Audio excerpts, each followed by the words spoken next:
But see, Tucker, and I'm giving you the perspective of other folks here, which is that for you it seems like a sideshow, but for African Americans who are being jailed and killed disproportionately, it is not. It's not a curiosity. So, for example, 60. I'm sorry. I'm not. I just want to be totally clear because I can sometimes talk too fast to explain myself. I'm not saying, that's why I said I was a police reporter. I think that people abuse their power, cops included. I don't think the issue is a sideshow. I'm just saying, like, this rich guy pretending to speak for all African Americans, like, spare me. You know what I mean? No, I don't, and I'll tell you why. I get what you're saying, but who is going to speak for them? Is the media going to pay attention to a middle class guy, to a poor guy? They pay no attention whatsoever. And so people object to the way that Colin Kaepernick did it. Well, oh my God, he did it in the middle of the national anthem. Why did he do it in the middle of the national anthem? To get your attention. And the reality is that's the only thing that works when a rich guy who's a famous athlete does something in the middle of something that you're paying attention to.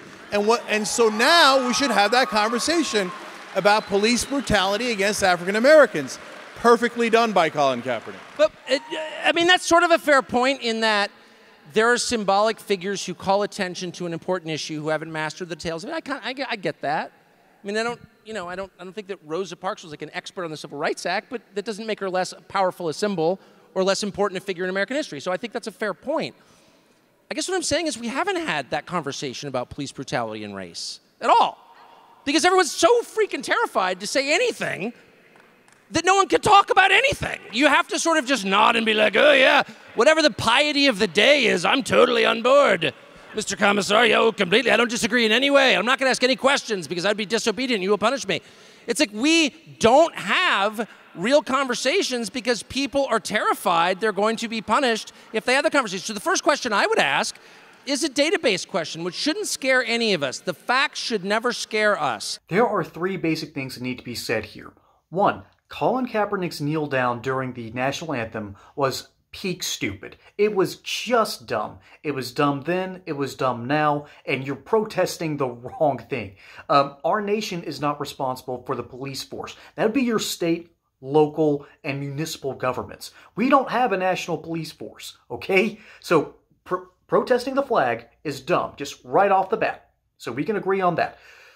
What Shink and then Tucker were getting at is that the media then is going to whip people up into a frenzy. They're going to lie and manipulate the story in order for you to get mad and click more. That's just the reality. Furthermore, we can't have, and this is Tucker's main point, we can't have an honest conversation about the whole situation of race and policing here in the United States. We can't. We can't do it in our schools because they're not allowed. They're controlled by leftists who will not have a conservative viewpoint to say, maybe you shouldn't commit crimes to begin with. Maybe you should have some virtue and some honor.